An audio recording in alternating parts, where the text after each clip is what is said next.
Hey everyone, it's Jason. Welcome to Bloodborne the Board Game. This is the Chalice Dungeon expansion. We're going to head into a heavy combat mode.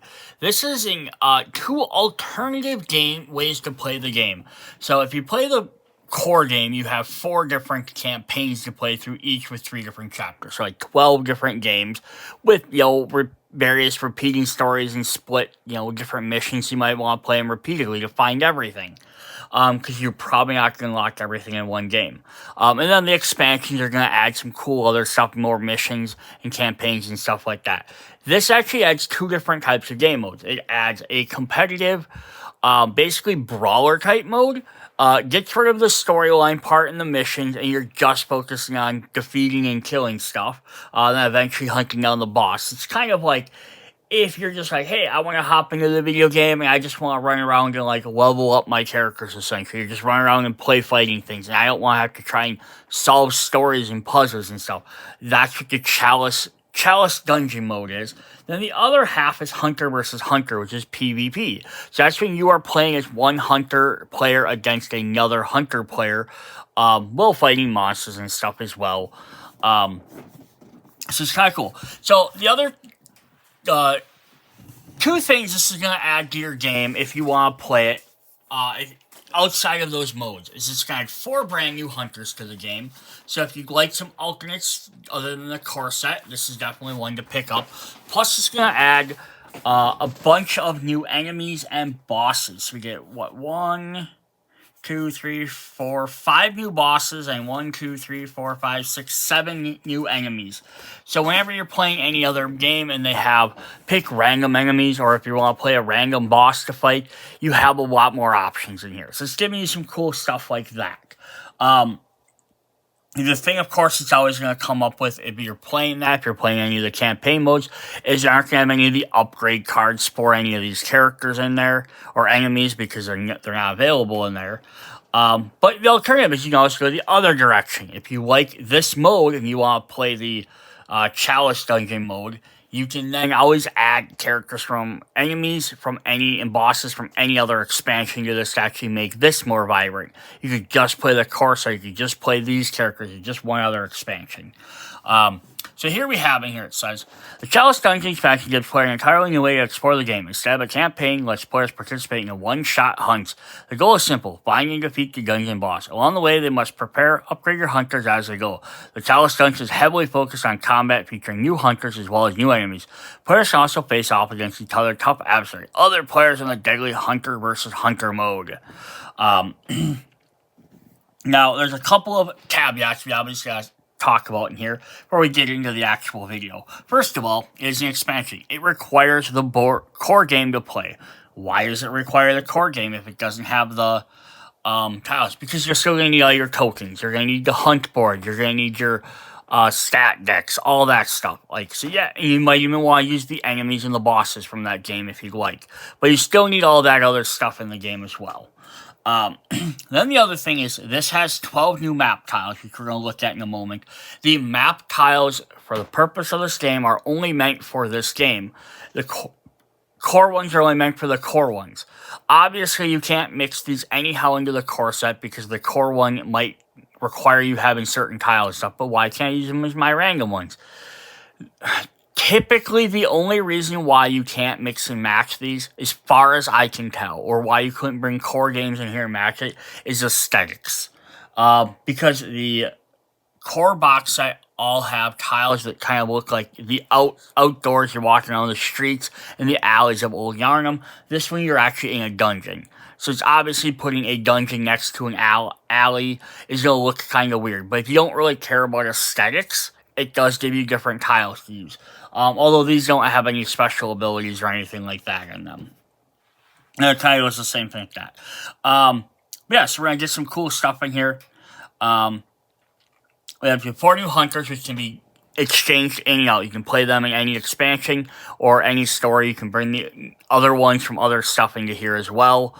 Same thing with all the bosses up. Then there are also going to be some Chalice Right cards, which are these, and Chalice Trap cards, which you can add into the game to actually make the Chalice Dungeon harder. Now, these are kind of optional. If you don't want to use them, you don't have to, but they're to make the game a little bit more challenging, as if it's not hard enough. So let's kind of go ahead and take a look at the rule book here. Not a whole lot in this. Kind of just showing everything we have. So the setup is basically the same. Each player chooses their hunter deck starting dashboard. Set up the hunter board as usual. Place the Chalice Dungeon setup card on the chapter slot of the hunt board, and shuffle the Chalice trap deck and set it near the board. Hunt begin every game on the Chalice entrance, just starting there instead of the light post you normally begin. This tile is placed in the middle of your player. Place all hunter miniatures on it in any space. Construct the tile deck using only Chalice Dungeon tiles with the little Chalice icon on them. And again, there's a couple in here you have to use for the Chalice Dungeon, because you need to include the arena gate and the 2 arena tile lever tiles into there no matter what. You have to include those 3 tiles. And then it says you're add random tiles, add 4 plus random tiles. So add up to 4 of these 7 extra random tiles. So it's not going to be a huge map. It's going to be 4, 5, 6, 7 tiles total every time. And then it says the arena is never shuffled into the deck is placed by the side. So you have to include those 3 tiles. The arena will be set aside. But again, if you don't care about aesthetics, you can include any of the other ones. I don't know if you need to, though. I don't know if there's going to be anything, because there's no special skills or anything on any of these, on these cards or tiles. So if we just grab like one here, it's like it's a 4-way with 2 monsters on it. You could probably find the same exact layout on one of the core set cards. And it kind of same thing like this, where it's a 3 exits, but as a monster there. You might be able to find the same exact, again, tiles in the core set, just with the regular tiles. So it might not even make a difference. I'd have to compare them. Select your 3 random enemies from any game in any combination. Gather miniatures, put them on the board like usual. The Chalice boss is only revealed when the player first enters the arena tile. When time's coming around, select 1 boss from amongst any bosses. So this is one other big difference from the campaigns or story modes, is that you don't know what boss. The first time you're playing a campaign, you maybe not know which boss is being selected out of the box, unless you're playing like maybe an expansion which only has 1 boss. Then it's pretty obvious. But yes, this one you can actually randomize your bosses as well. And then we have the Chalice Rite cards. Rites are arcane rituals that offer power to those who seek it at a cost. The Chalice Rites are an additional difficulty of the dungeon, but offer reward for being completed. Before the beginning of each game, players may randomly select up to 3 Chalice Rites and apply the effects to the dungeon. Now, this isn't 3 per player, this is 3 total, so it affects everybody in the dungeon. When the Chalice Rites are complete, the card is discarded, and next time each hunter goes to the dream, they automatically gain 3 upgrade cards. So this is kind of like a challenging little thing if they can overcome, as a group or individually. Everyone that goes there just automatically get 3 upgrade cards. It's kind of a cool way to do it, but it's going to make the game harder by giving the enemies extra health, extra damage, maybe additional speed, maybe poison, something like that. And then the other thing we can add in there is Chalice Dungeon has many safeguards against would-be intruders. Traps are merely one of them. Each time a hunter reveals and moves to a new tile, they must flip 1 Chalice trap and immediately apply its effects. Now, these doesn't say it's an optional thing. The other one does say up to 3. So some people start the game with 3 automatically, like, this game is too hard, start with 1. Or start with 2, start in the middle and decide how you want to do it. And the same thing somebody just said about the tiles, too. You can always remove, like, 1 or 2 tiles to make the game a little bit easier, because you find the arena gates quicker. But the Chalice traps, you can opt to use them if you want or not. If it's finding the game too difficult, just take them out for the time being. Not very hard. Otherwise, the game plays like normal. You follow the hunt track. If you die, you go back to the hunter's dream. You take your regular actions. The hunt track will move. It'll respawn enemies on the board. If you decide to head back to the dream ahead of time, the hunt track still moves. So all that other stuff stays the same. You just gotta still find and defeat the boss in 15 turns. It's just you are doing more just focused on the combat of defeating everything versus a story or campaign mode where you might actually actively avoid enemies because you're trying to just solve the missions. Alright, then the other mode is Hunter versus Hunter mode. So this is the same. And this one will actually get 4 little dashboards in here, which will have some of the rules on here as well. This is so you can hide your cards from your other players.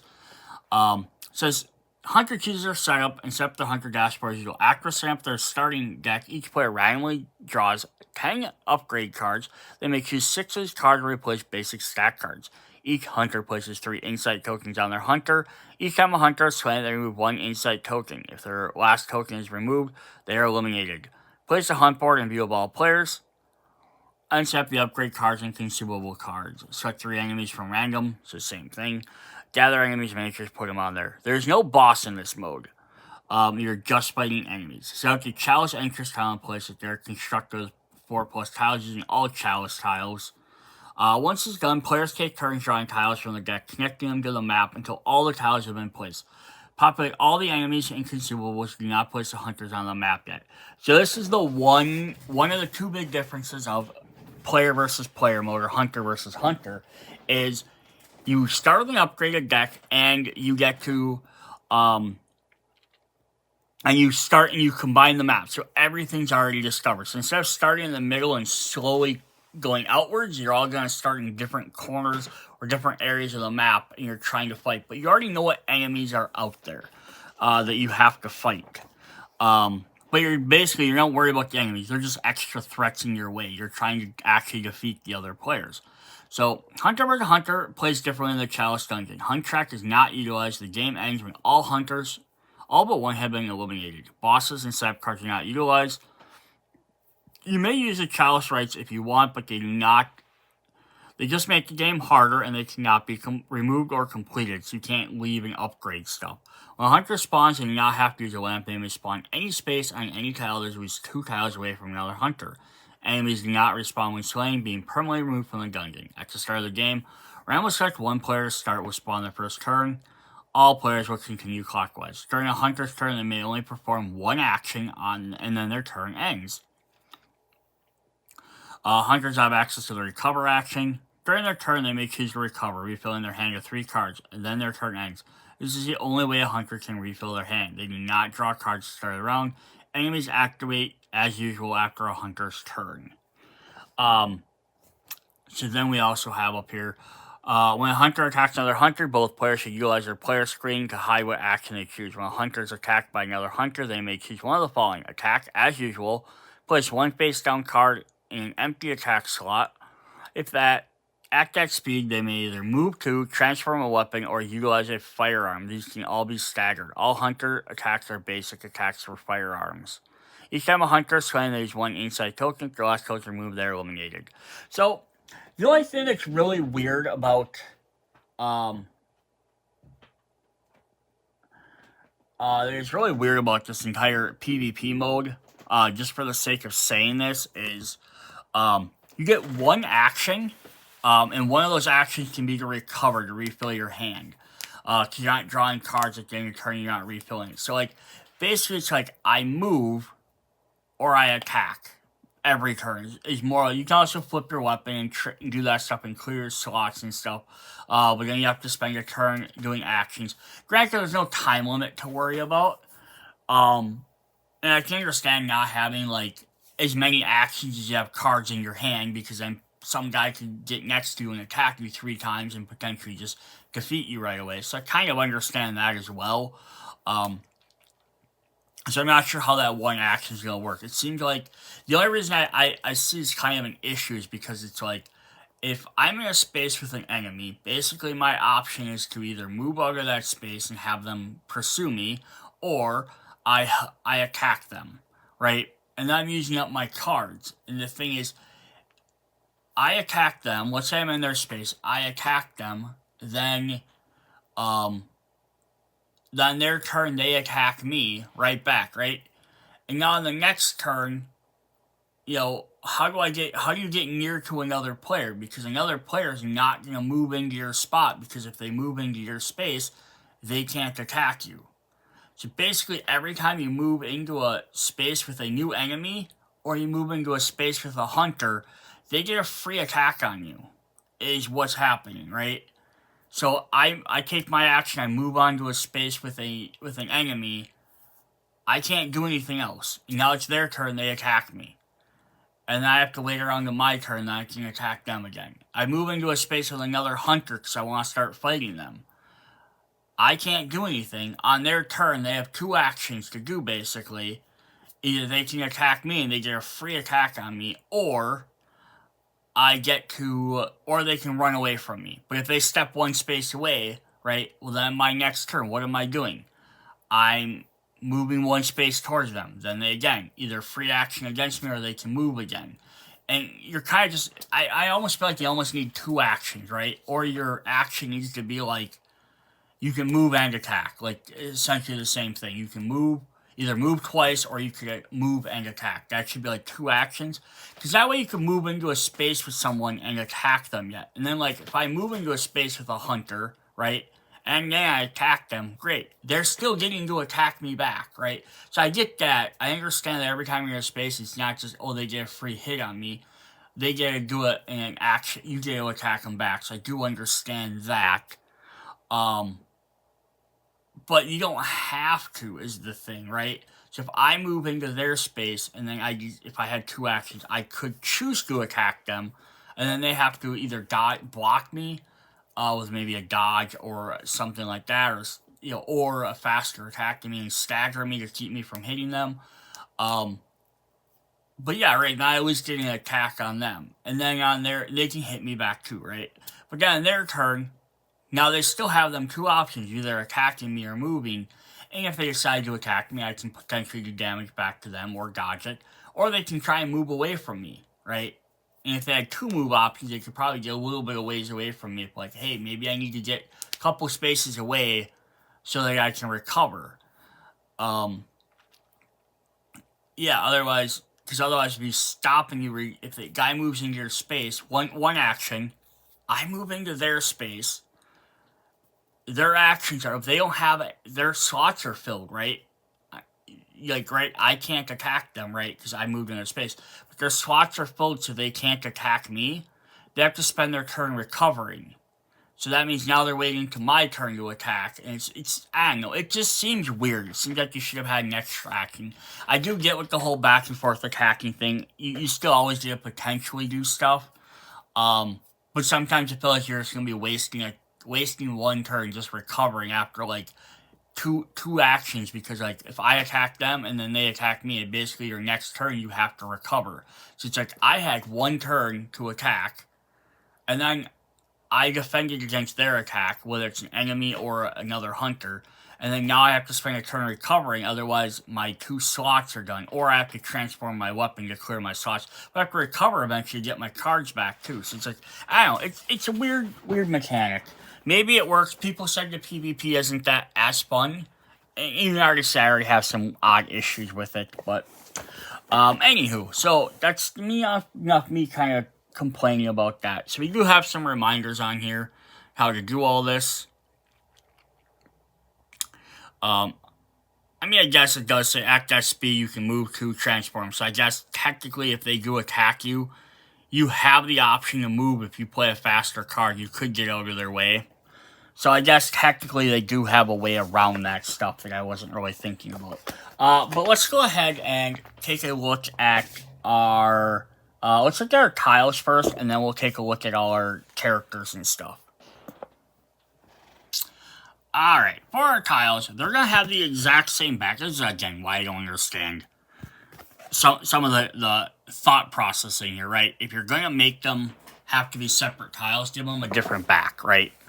Then that way you can eat. I know they have a little icon in there, but then you immediately know, like, you can't shuffle these tiles together because they have different backs. I think that just would have been a quicker solution. But here's the Chalice entry we start with. So there's 3 spaces you can go. So it's slightly different than the base one. We have an arena gate. So this just has a 1 entrance you enter, has some monsters, has a consumable. It says interact on arena to unlock. And then we have another one, which is just the other, just has a different set of monsters on there. There's the other one. And then we have the arena gate itself. Cannot move into the arena gate until both gate levers are unlocked.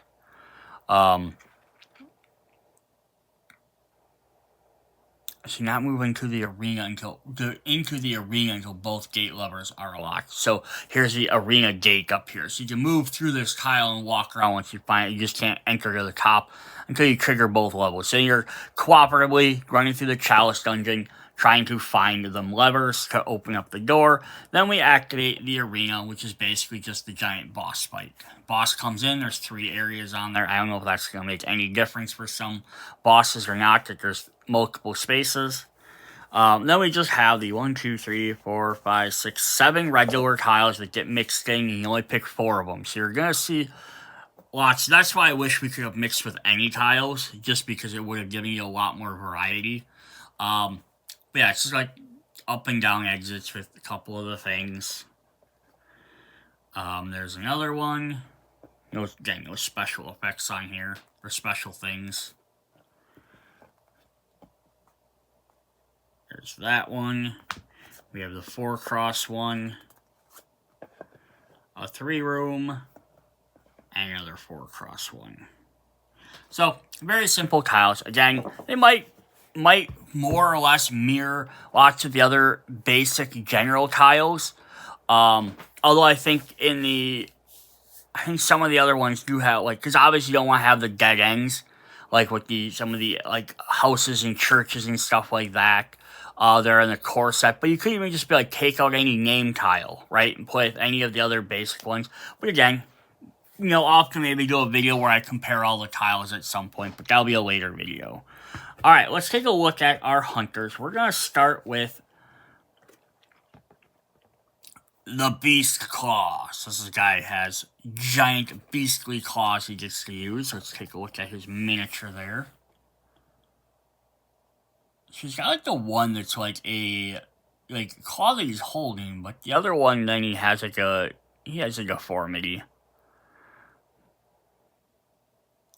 He has like some. Also, it's like he was probably about to be executed because he has the Hangsman noose on him.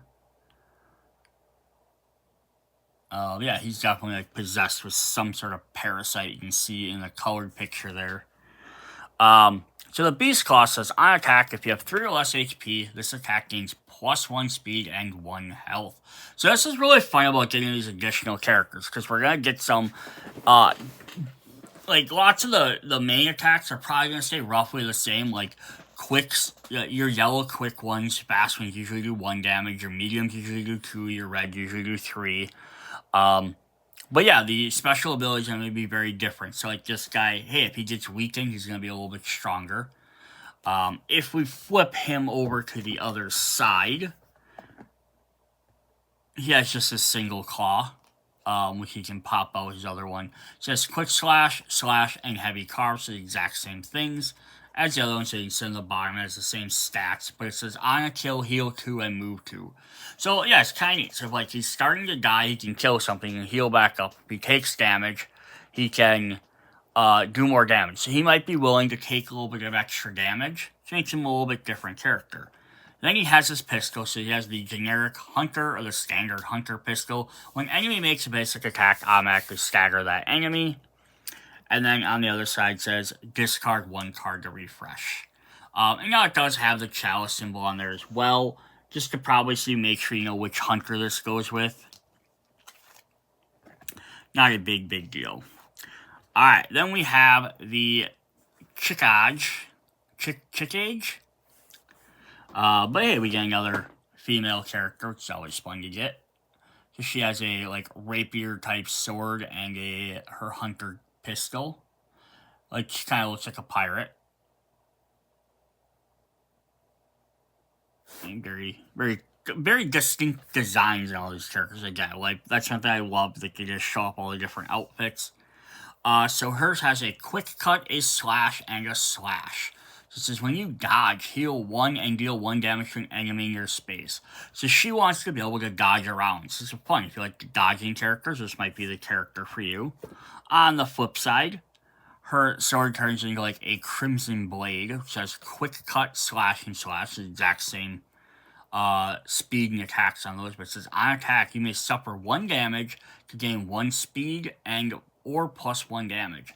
So kind of like similar to the other one where they want to take damage, where he gets better stats if he has less HP, she can force herself to just take a hit, like feed her sword blood, I guess, and be able to do an extra speed or extra damage. And then again, you can like transform her weapon, and then now you try and dodge and heal that enemy back up, or heal back up. So you can take damage, dodge, heal, get some of your stuff back. She also gets a hunter's pistol.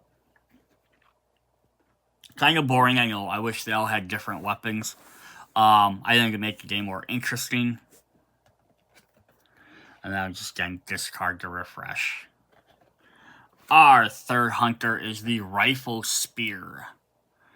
This guy definitely looks steampunky. He's got a big giant spear on this huge rifle. He's got his top hat and everything. He's even got his cool little goggles.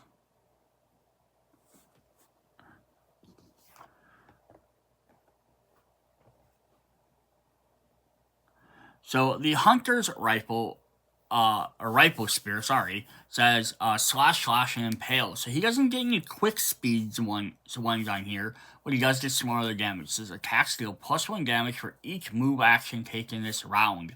So if he moves a bunch, he can actually do a bunch of damage, like on him charging with his spear. It's neat, because then again, you got guys that take damage or want to deal damage. This guy's going to gain bonuses for just trying to move around the board. So maybe instead of taking 3 actions to hit, he's only going to worry about attacking once, but he's going to be able to do like lethal damage on 1 hit. And if we flip this to the other side, he puts his spear down. Now it's just more of a spear. He has thrust, and thrust. So he loses his more damaging slow speed one, which says every move enemies move into a space, place 1 card face down in 1 slot and deal 2 damage to them. So it's an auto attack. So it's pretty fun too. So if an enemy moves into your space, you can go ahead and just straight up auto deal damage to them, and then you can thrust at medium speed. So different play style for sure. He also has a hunter pistol, which has the same thing on the back. And now if you play the core set with these guys again, you can get alternate weapons. If you're playing the challenge dungeon, you start normally, but if you're playing PvP and you're upgrading, you can always swap to other firearms and stuff too. But that might be a difficult thing to decide on, just so you're not picking one thing more overpowered. You don't want one guy picking a repeating gun and then one picking a flamethrower. So now we have the stake driver, our last hunter for this set, which will bring us up to 8 hunters total. Yeah, it's got a pistol there, and then a big giant stake gun. I love the little repeating pistol. It has a little gear on it. This person looks like a goth guy, a mutant guy, a pirate, a steampunk. A steampunk gothy guy. This guy looks like a cowboy, or girl rather. Probably might be a girl, might be a guy. Probably a guy. I can't really tell. As you can't assume just because someone has long hair that they're a girl, right? So it says, after attacking with Prime Slash, may transform weapon for free. So you've seen that before with some of the other ones, but that's still a fun mechanic, right? So if you do thrust, then skewer, or skewer, then thrust, and do Prime Slash last, you can flip it. And then we flip the weapon over. Then instead put your blade down. And what do we have here? This is completely different. After attack, move all enemies within 1 space up to 2 spaces away. So you have detonate at a slow speed, deals 2 damage to all enemies within 1 space. So this is kind of neat. Like, you have 1 attack that does 4 damage, deals 2 damage everywhere else, but basically after that, you can't defend or anything. You then have to spend a turn, to transform your weapon back over to clear out your slots. But dang, that's a really neat effect. Like, you kind of plan it out. Now, again, if you're looking at this game mode, in Chalice Dungeon, this could be super great. You already know where all the enemies are, right? You maybe gather, your team could work together. Even the campaign mode, right? Bring all your enemies together, have this person flip over, try and detonate and destroy everyone at once, or do a bunch of damage to a lot of guys guys at one time. That could be really helpful. Versus PvP, yeah, getting rid of enemies is helpful because it doesn't hurt, because that way you're not taking damage. But if you could somehow get some of the other hunters next to you too and launch this off, dang, you could probably just about kill almost any of them, right? Because you're gonna do 4 damage to the one plus, unless they dodge or do stuff like that, of course. But then do 2 damage to all other enemies within one space. So even if guys are getting close to you, could use it as a way to like shoot them off. And it's only 6 HP if you hit them with it once. Then that couple of turns later, you can hit them again and finish them off. Stake Driver gets the repeating pistol. It says when an enemy makes basic attack, automatically stagger, so it does the same thing as all the rest. But it says discard 1 card to refresh, or for free when you transform your weapon. So this one gets, I think the other, in the base game, the other character that had a similar one had the one that flipped as well, and then had only 2 slots for weapons. Now that's kind of the idea of giving them a little bit different weapons. That they're requiring their trick weapon to transform more often, so they want to give them a weapon that they're going to have less slots to use, so they're going to want to transform more often, so they can kind of use their gun a little bit more often when they have to forcefully transform. Cool. So before we look at the enemies, let's look at the challenge cards here. So we have the Chalice rights. So we're going to start with this. We're going to zoom down a little bit more. So enemies, select 3 random enemies, 1 boss around, selected and spawned once the arena is entered. Tiles, remove the arena, times 2 lever gates, and then per player. I know it says per player plus 4 random, but it can't be because you only have 7 tiles. So it's like if you're playing a 2-player game, there'd already be 8 tiles. I think it just means use all the tiles or use 8. Or just, I think it just means add 4 tiles, and that's what they meant to say. Chalice rights randomly draw up to 3 Chalice rights and apply their effects. So you have to randomly draw these cards. So we're going to see what they are. We have Cursed Offering, Enfeebled Speed. Hunter attacks only hit after enemies attack of the same speed. So if you have the same speed, they don't hit at the same time, they hit after you. Place 1 insight token on this card. Well, it's in the dream. Hunters may discard their consumable. For each consumable discard, remove 1 token from this card. Complete this right when all tokens have been removed. So if there's a 4-player, you got 4 tokens on there. So you have to discard 4 consumables to remove this. Otherwise, it's going to stay in there and do stuff. But every time you complete one of these, you automatically gain 3 cards. Or upgrades.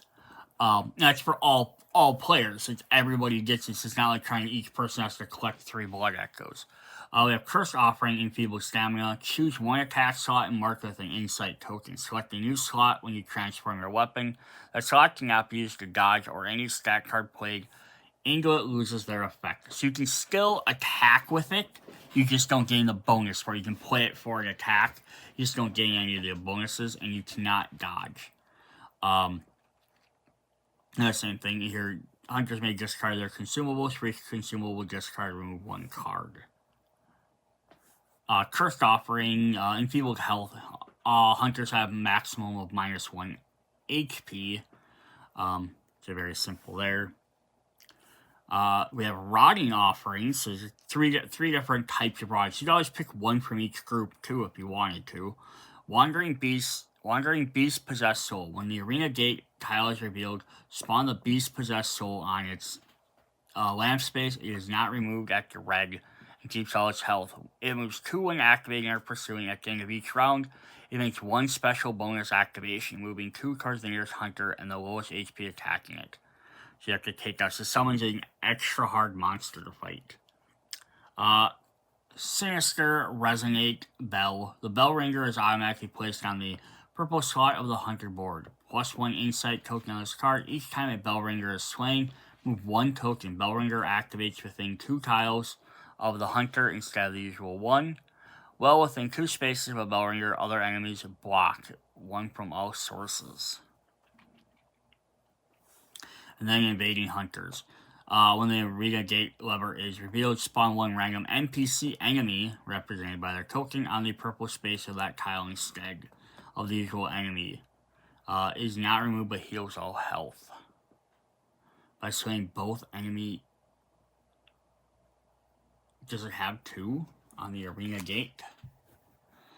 Slaying both NPC enemies.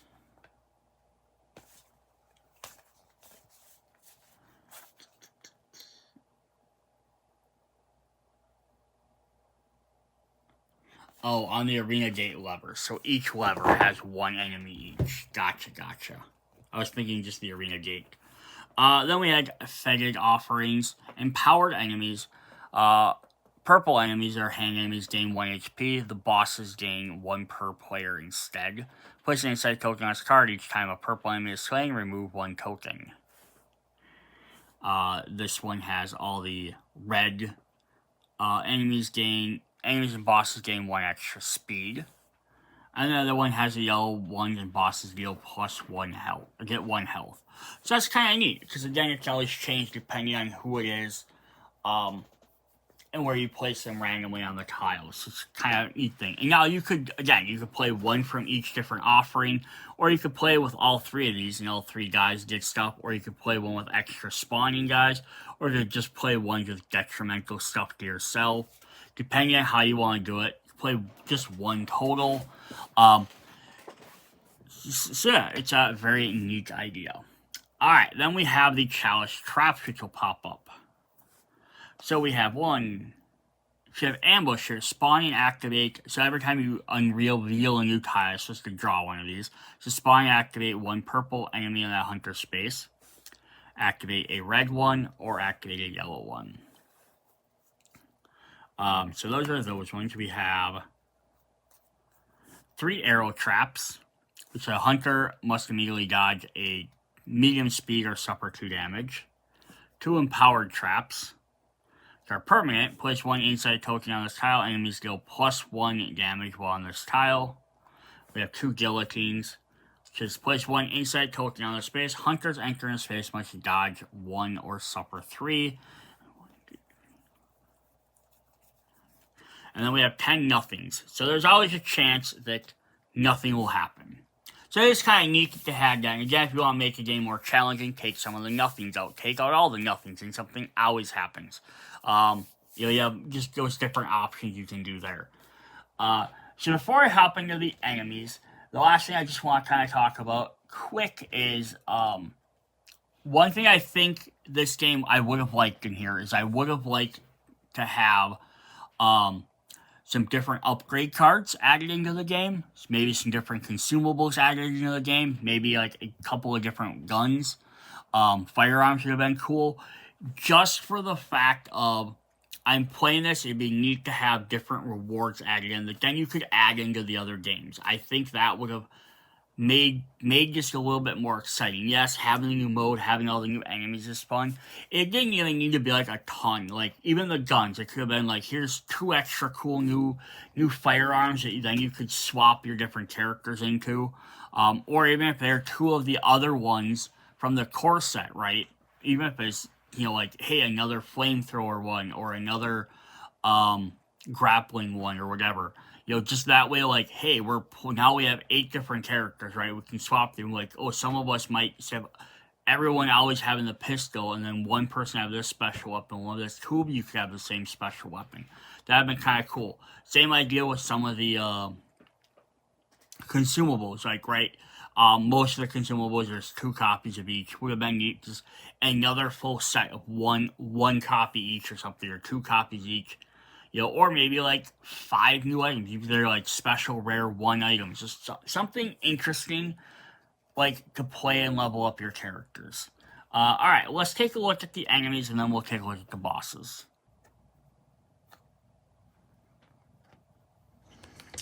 Alright, let's hop into our enemies. So that's always fun. We got more enemies to play as we can add them into the base game and add other stuff in there.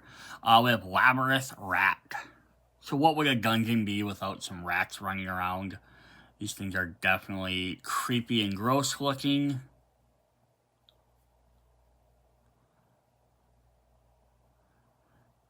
Some bones and bile and everything sticking out. Very undead looking. So they have, we have 4 of each of these guys. So 4 of each of the basic enemies. So you have Noxious Bite, which at fast speed does poison. Swarm for special at fast. Spawn one Labyrinth Rat in space. After resolving all attacks, the Labyrinth Rat immediately activates.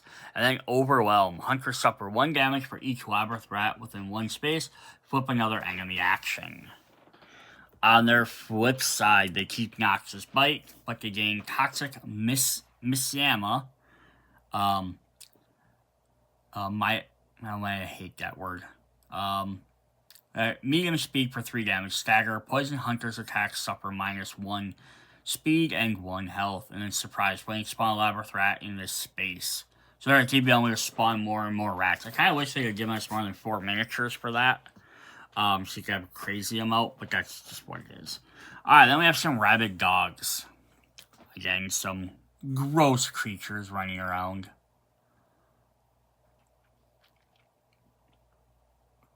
They only really needed to make, like, a cat at some point, and maybe there's one in the expansion. There's not one here, but that would have been kind of, I don't want to say interesting, but it would have made sense. And just as a size comparison, so, like, here's the rat, here's the dog, and then here's a hunter. So, like, the hunter's always a little bit smaller than the things anyhow, but that rat is friggin' huge for, compared to hunters. So you have Quick Bite at fast speed. He has a special Howl ability. All enemies within 1 tile and not in spaces with hunters move 2 towards this space. Flip another enemy action. And Rabid Frenzy. Rabid Dog makes 1 Quick Bite attack. It cannot be dodged and gains Stagger. Rabid Dog moves 2 and activating our pursuers. So you have another fast character. They can get around quicker. On the other side, we keep Quick Bite. We have Lunging Bite. After his attack, Rabid Dog moves 1 space away. And then Rabid Frenzy. Flip another enemy action. Rabid Dog next attack gains 1 speed and stun.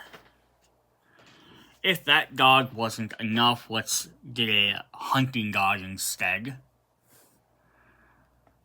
This guy's all bunch of spikes everywhere.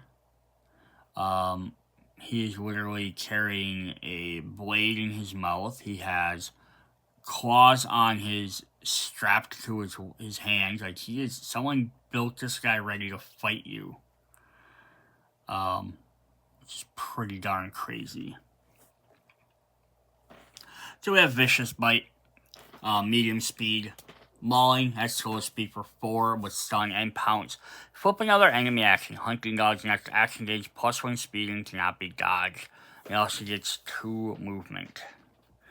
On the flip side, we have Vicious Bite. We have Jagged Blades. Hunters suffer 1 damage for each damage they dealt with their attack. Quick Dodge. For a hunter's attack, move Hunting Dog 1 space away. So yeah, kind of crazy, right? You have to damage it for 4. You're going to take 4 damage if you have that special. Ends up on the same turn. That could be pretty bad for you. Alright, for something a little bit different, we have the Gravekeeper Scorpion. Get a little baby scorpion here.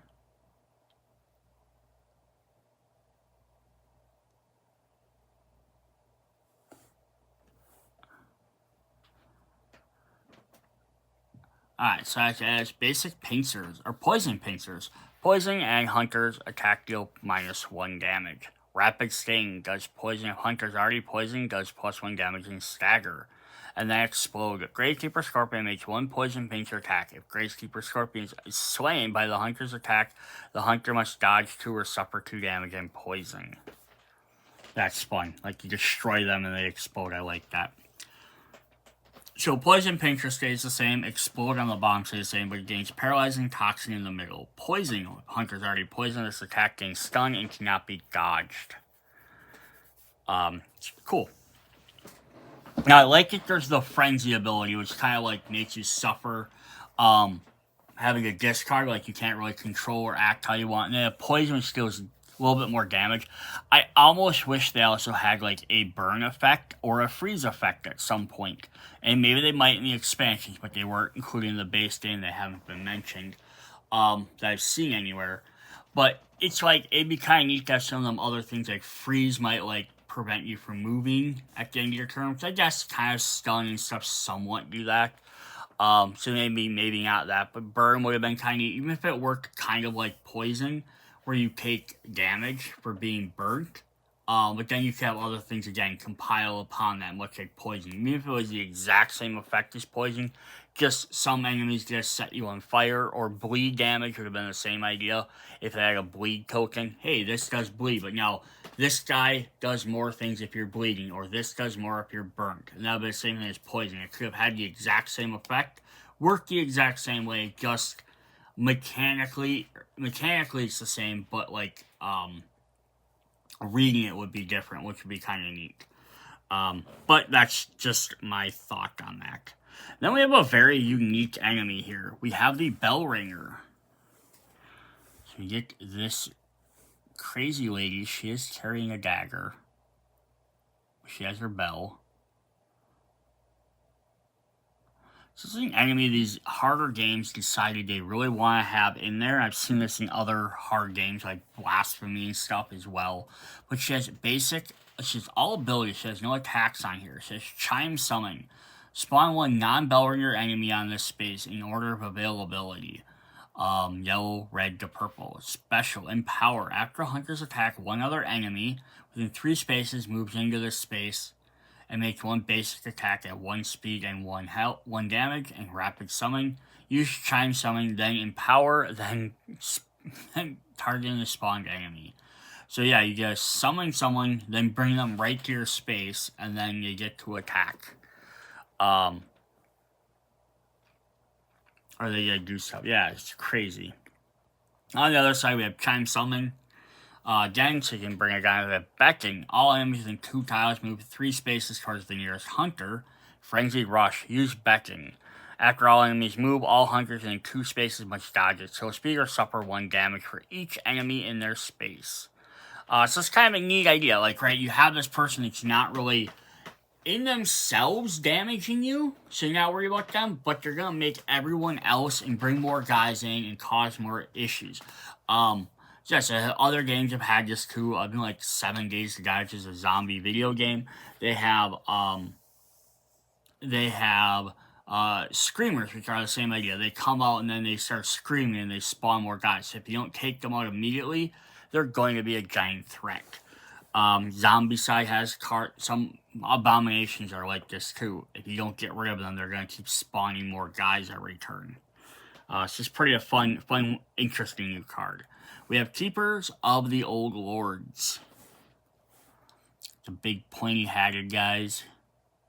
Crazy blades, which is a bunch of chainmail and stuff, kind of like maybe it's an Asian influence. Both like the sorcerer aspect. There's a skull for a face, which is always fun. Basic is a Sword Slash. Flame Spray, he has Cannot Be Dodged. Deals 2 damage to all other hunters within 1 space. Rapid Assault, make 1 Sword Slash attack at 1 speed. With 1 plus 1 speed, resolve all attacks. Keeper activates again. So that's pretty crazy.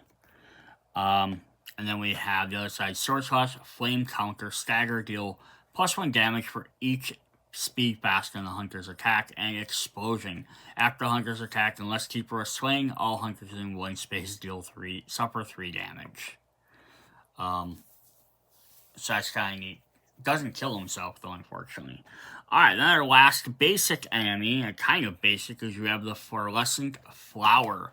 Now, instead of 4 copies, there's only 2 of these guys, but they are big. They're gross, and I don't like them.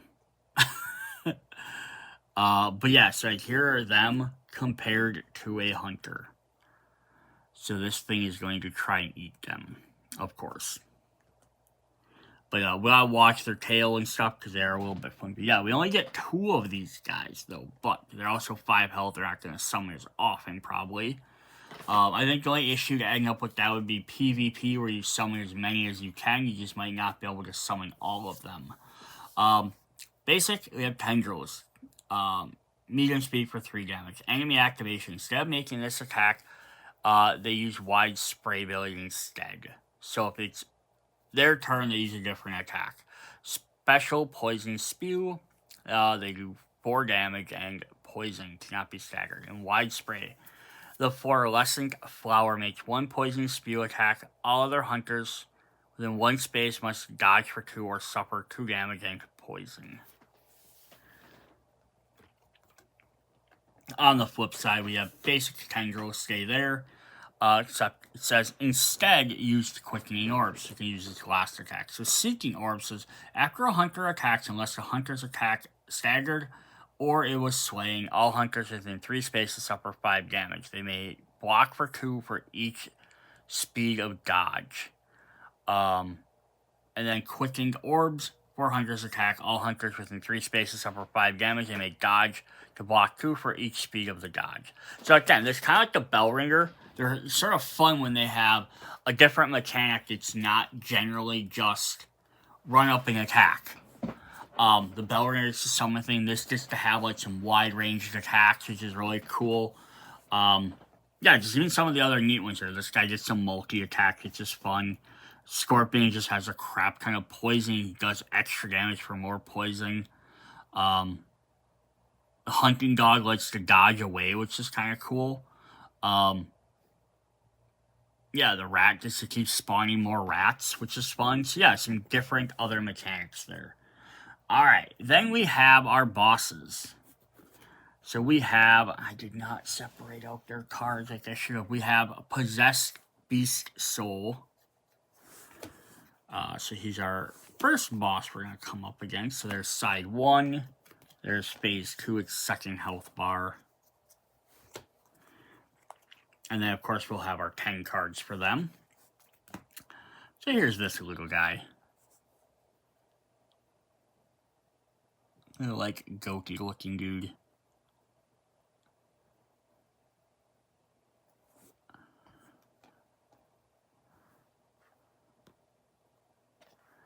Alright, what do they have? So their first attack is going to be Fireball. It can only be dodged in the medium slots. Another Fireball. Double Fireball can only be dodged in medium slots. Unless Hunter discards an additional card when dodging, they still suffer 2 damage. Flame Whip.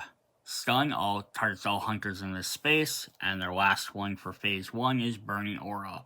Place an Insight token, Burning Aura, on this space. At the end of the round, all hunters in the space suffer 2 damage and remove the token. So I was literally just saying I wish they had some sort of fire mechanic. This is kind of what they have for that.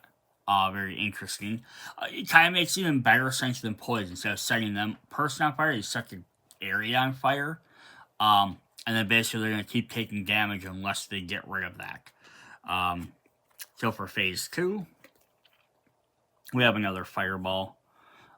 If not in play, search the Beast Possessed deck and play the Empower card. We have another Fireball. We have Empower ongoing. Place to the side, do not reshuffle the deck. Flip another boss action. Place 1 Insight token on Empower. Each time a Fireball is used, this card has up to 3 tokens. Plus 1 damage for each token. All tokens are removed on refresh. Gnawing Grab. Cannot be dodged after attack. Heal Beast Soul for 1 for each damage on this dealt. And then this last one is Claw Combo. Stun. If this attack is dodged or staggered at medium speed, Hunter must dodge or suffer 2. It's pretty interesting. Alright, then we have Yharnam Numerian Queen, Punarium Thummering. Not even sure how you want to pronounce that. The P or the T or the H is silent. But yeah, she's like the bride, it looks like. And there's her second side. So there's her miniature.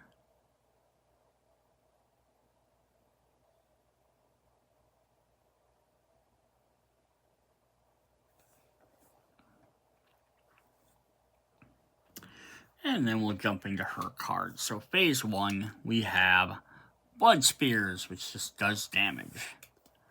Another Blood Spears. Blood Spray, poison, targets all hunters within 1 space. Paralyzing Cry, Stagger Stun, all hunters move in the space, move 1 space away. And our final phase 1 is Blood Burst. Poison cannot be standard, targets all hunters. For phase 2, we have Blood Spears, we now add Poison. Blood Spray, which adds poison. Paralyzing Cry, which stuns and staggers.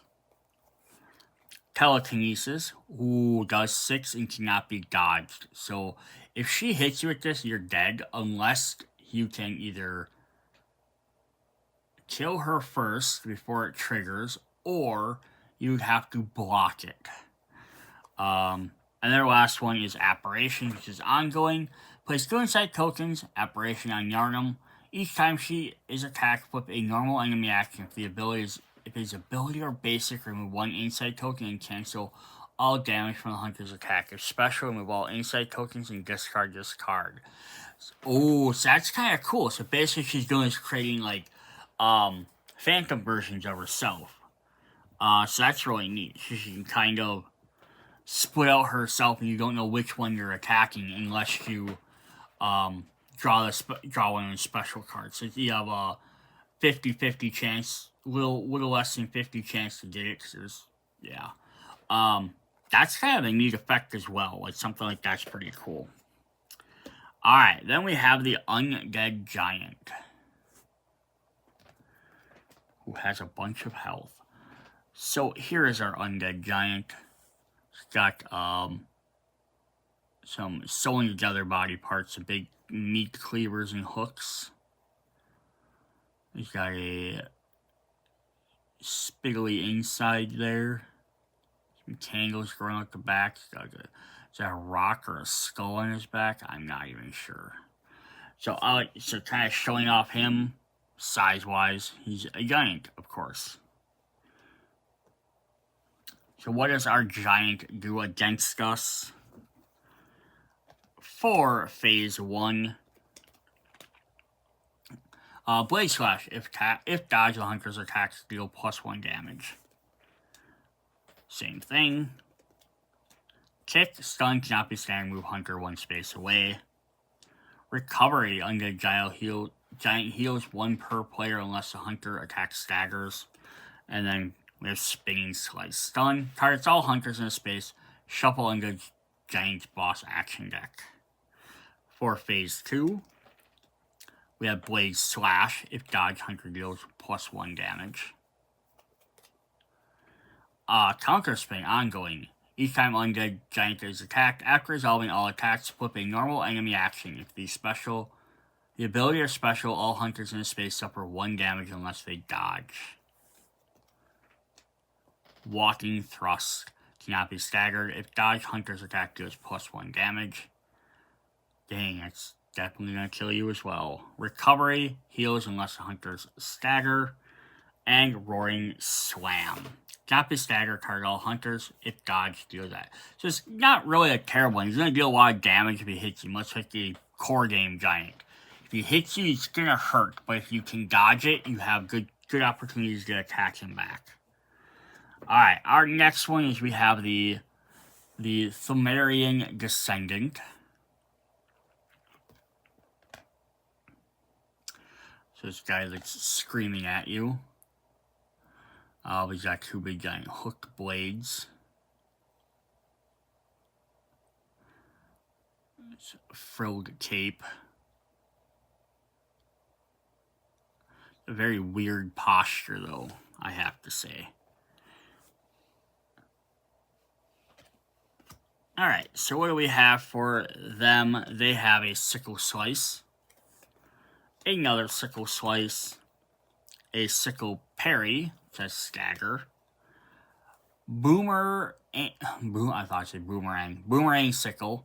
At slow speed before hunter attacks, move Thumerian Descendant 1 space away. All hunters on a space left must then dodge for 2 or suffer a damage. And then they have another Boomerang Sickle. So that's kind of fun. Phase 2, we have Sickle Slice. Sickle Slice. Sickle and Parry. Stunning Stagger. Double Boomerang.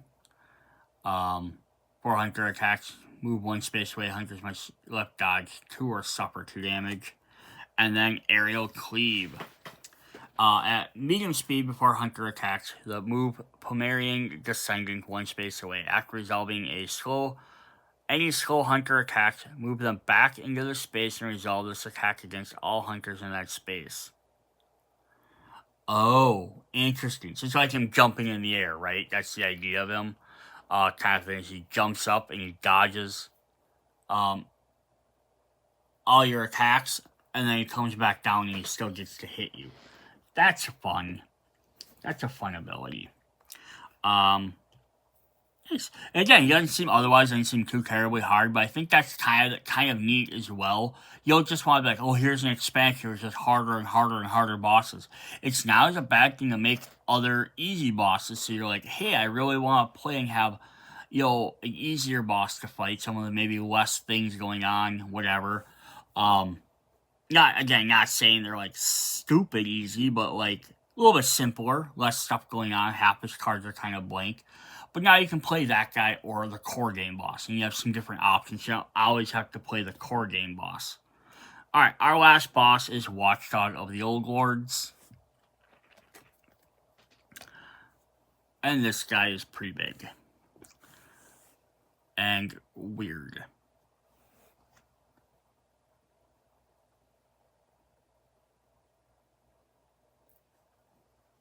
So if we compare him to a hunter, I just want to put some of these other guys out here really quick to see how the different size of some of these guys, right? Like scorpions are pretty tiny. Like there's a dog. Not gonna put everyone out there, but now you get the idea of kind of how big and small these guys are.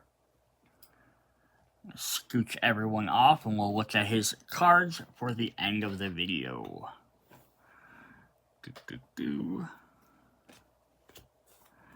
Alright, phase 1. We have Flame Swipe. All other hunters in space must dodge for 2 or suffer 1 damage. Another Flame Swipe. Again, if they would have had like the fire mechanic, that would have been kind of neat. Works the same as poison, instead sets them on fire. Maybe if you want to make it different, they could it could activate at the, I think poison activates at the end of their turn. Fire could start at the beginning of their turn, right? And then it just auto goes away or something. Or have it be like at the beginning of your next turn, it does, if you're still on fire, it does 2 damage. And you maybe have ways to get rid of it. Different things you can do. We have Flame Pound, Stun Stagger, cannot be staggered. We have Flame Bark. Hunter must dodge for 2 or suffer 2, flip another boss action. And Lava Vomit. Place 1 inside token on a space. Hunters on their turn must suffer 1 per inside token on a space on their removable tokens. So again, that's kind of a neat mechanic. I do like that. For phase 2, we have Flame Swipe again. Double Flame Swipe. If this attack is dodged or staggered, you have to try and dodge it. Lava Vomit. Get another one of those. We have Flame Bark. Hunters must dodge 2 or take 2 damage. And we have an Explosion. Stun, stagger, targets all hunters in this space. So very, very cool there. Alright, so that is what we have for our Chalice dungeon. So 5 new bosses. Was that 1, 2, 3, 4, 5, 6, 7 new enemies, 4 new hunters, the new game modes to play. So definitely, if you don't even like, again, you don't like the Chalice dungeon mode, you like the story mode versus just fighting stuff, or if you don't care about the PvP at all, you don't have to either. You still get new enemies to play as, you still get some new hunters. The only thing I said, I do wish couple of things that would have happened. I wish we would have had more upgrade cards for a character. Some new ones would have been kind of fun. Just to kind of go with the new hunters. I also would have liked more if the tiles were able to be mixed, even if it didn't really make sense. But again, it might just, you had more options if you wanted to. Or even for PvP to make like different style arenas. So instead of maybe having it just be connected tiles, maybe you could try and make like a square pattern with like a cross in the middle, because you have enough tiles to be able to do that. And you might be able to still do that, make like the dungeon in the middle, and then put the Yharnam tiles on the outside. So you have to go around the outside, or you can sneak through the middle. Be an interesting, different layout for the game, versus just again randomly playing stuff. So yeah, very cool. The only other thing I do wish they'd kind of come up with, which obviously talked about the fire mechanics, some different mechanics would have been fun too. They kind of did it a little bit. Also been like upgrade cards for some of the old characters. Obviously, maybe not in this, but in a future expansion, even some of these guys, they're kind of neat to have like some way of like tweaking them and making them better, like the story mode does. You can add different abilities to the characters. Or even the way the Chalice rights work. Be able to like add that stuff in there to be able to be like, hey, here's a way to make guys a little bit harder. That'd be kind of cool. Alright, that's what we have for this. I hope you guys are enjoying the Bloodborne series. Sorry for all my rants in this video, but hit me up in the comments if you'd like to discuss any of it. See you guys later. Bye.